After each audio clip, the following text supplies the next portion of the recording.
Hello, beautiful people, and welcome to Pensacola, Florida. It's the 2024 SEC Women's Soccer Tournament, first round. Alabama versus Vanderbilt. This is a rematch from the regular season finale, but before that, in the regular season. I mean, they've got one of the best spines in this conference, and hopefully one day when I grow up, I can be just like Macy Hodge.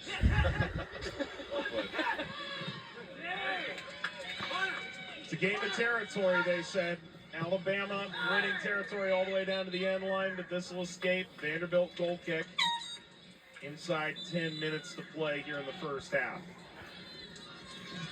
Now, the team we're rooting for tonight's game is Alabama Crimson Tide. Now, the winner of this game will move on. You know, because she's athletic. Does not run in my family. That's a watts of a different feather. Come on, we're going to play disc golf this week. You got to be good at that, right? We are. The day after fours, multiple fours this week. So, our jerseys is gray, and Vanderbilt is white. With that outside of the COVID year when every team made it.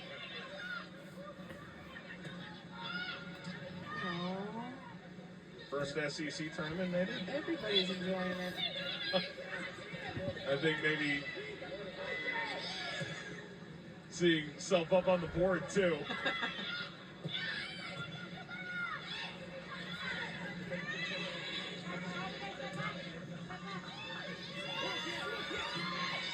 The way Pensacola has taken to this tournament, it's been awesome. We had a great run in Orange Beach, and you never really know. Change can be scary.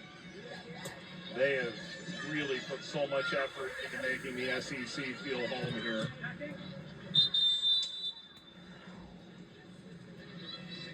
Looks like they're going to institute a drop ball here. Orange Beach, 18 SEC tournaments. This is the third here. Moves it into second place. Jumps over Auburn and Nashville, who hosted twice each.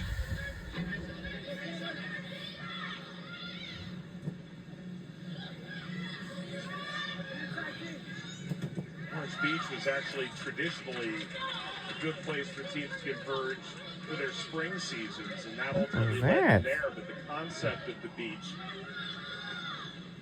ultimately made Pensacola equally appealing.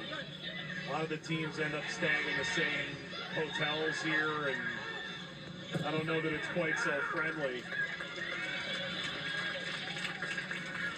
Speaking to someone from the Vanderbilt staff, the Alabama players are going up the elevator and said, I'm not getting in that one, am I? No, you're not. Sorry. But who can complain with this weather, the accommodations? I look out my window, there's a beach. Not that I'm going to go on the beach necessarily, but it's nice to look at. I've been going to this tournament for 7 years, and my feet have never touched sand. I'm with you. I know. I thought I was the only anomaly here. No, but the lazy river's got my name on it. I can see you in a tube, in your swim trunks. I think you're on the right ballpark. Yeah. That looks like a proper amount of sand for me. That's enough. And somehow all of it is going to end up on the plane with me when I go home. Say in your bag. Moments earlier, we made 2 scores. One of a kind experience here at the SEC tournament in Pensacola. The Sun Belt is called Gulf Shores home for a while down here as well. I saw Old Dominion on the plane on the way here from Atlanta. Congrats to them on a 10-win season.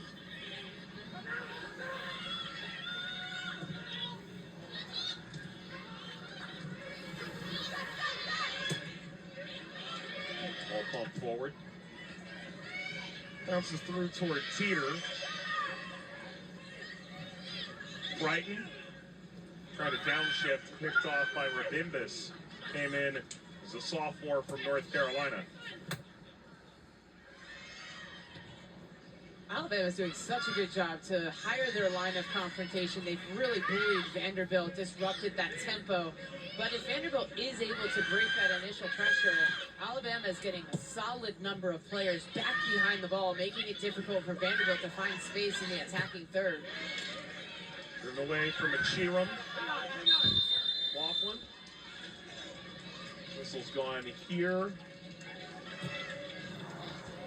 It's not just home to great beaches, but of course the Blue Angels as well. It's homecoming weekend of sorts for the Blue Angels, and I know you had a chance to look out the window last year and catch a pretty decent show. Mike, you and I are on planes every single week. I am never awed by planes, but my mouth was agape when I saw that up close and personal. Incredible the way that those pilots can maneuver and manipulate a mega piece of tin in the air. Championship Sunday, we're going to do a tactical breakdown of you describing how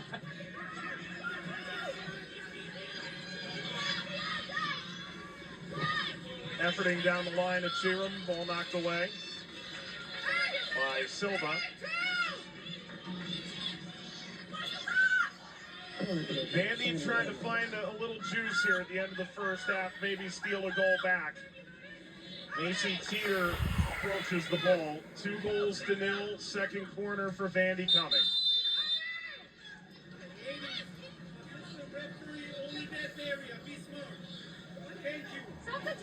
No, thank you, Bellamere.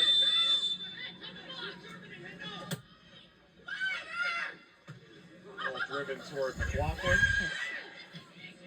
Header still left some work to be done. Brighton angling for the end line.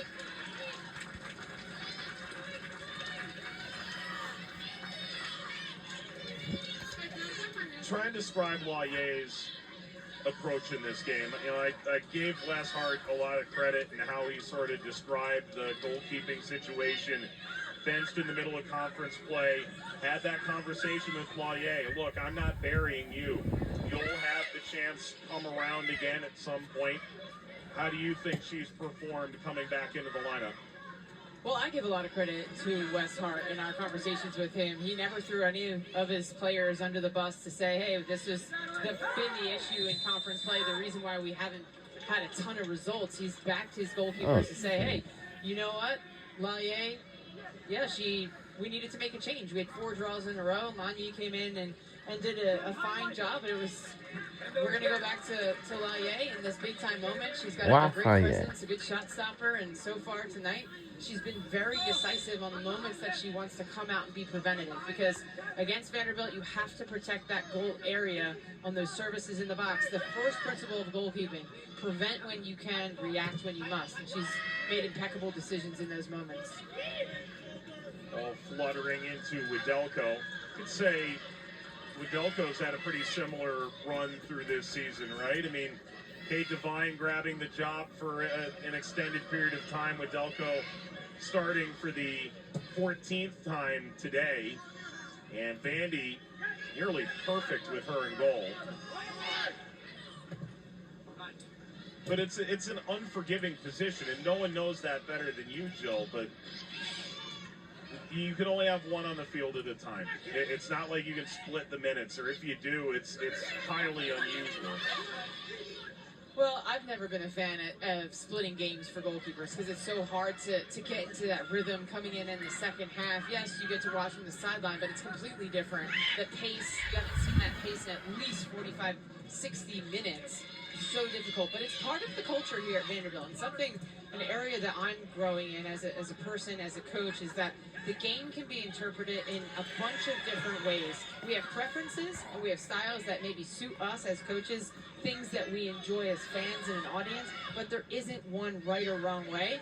And for a long time, Vanderbilt went back and forth with both of their goalkeepers, going way back even before Widelko and Kate Devine. I mean, who could forget Sarah Fuller jumped in for a brief stint of time and obviously ended up kicking for the Vanderbilt football team and having a star turn in that way, but stepped in as a senior between injuries and the opportunity arose for her to ultimately make the jump into the pros for a period of time. Pensacola FC out here in force. There's no such thing as bedtime on a school night at the SEC tournament.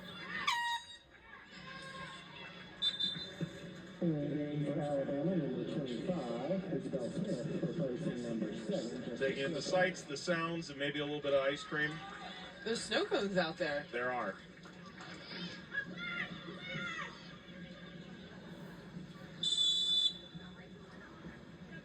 And yes, plenty of youngsters.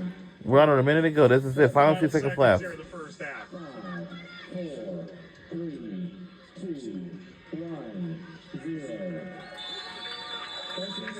And that will do it for the first half. Here at halftime, number 12 seed Alabama, 2-0 up on Vandy. Yeah, Vanderbilt didn't know they were going to be in for a fight in this match, let alone a fight with a heavyweight, because they got completely bullied and unnerved in their build-out, and that has really disrupted Vanderbilt's possession. And so Vanderbilt has some work to do, and Darren Ambrose is the head coach for the Commodores, joins us from the field. Darren, what's the takeaway from that first half for your team? We rode a feather to a gunfight. I mean, it's poor. I mean, all around, just poor. Credit to Alabama. They came out like they wanted to win, and it's a tournament game, and we came out like we were still on the beach. So we got to match intensity first, and then once we decide to play, then we can start to knock the ball around. But their shape cut us out. I mean, they played with 2 forwards and put a bit more pressure on us, which we said they would probably do, but we just didn't respond appropriately. So at this point, it's about finding something in the locker room for the second half to make it a game. Coach, you match the intensity, but after that, if you can beat their initial pressure, is there space for you to create? Yeah. I mean, we played vertically straight through them 4 times, and then we settled for 2-3 shots from 25 yards. We had 4 shots over the bar from 25 yards. Just really looked a little bit out of ourselves a little bit. So yeah, there's space for us to play through, and we're good enough to do it. I just think we looked a little rattled after the first 10-15 minutes, and we stemmed the tide a little bit and got a hold of the game. We changed our shape to get a hold of the game and to slow them down. And now it's not about getting a hold of the game; it's about banging in some goals too. So we're going to need a little bit more out of some of our older players. Darren, thank you for the time. Yeah, no problem. Vanderbilt is no featherweight. Maybe they can turn this around. A 2-goal lead for West Hart's side. They have ambition to stay at the beach. Dari and Casey coming up with the Tourney halftime report next.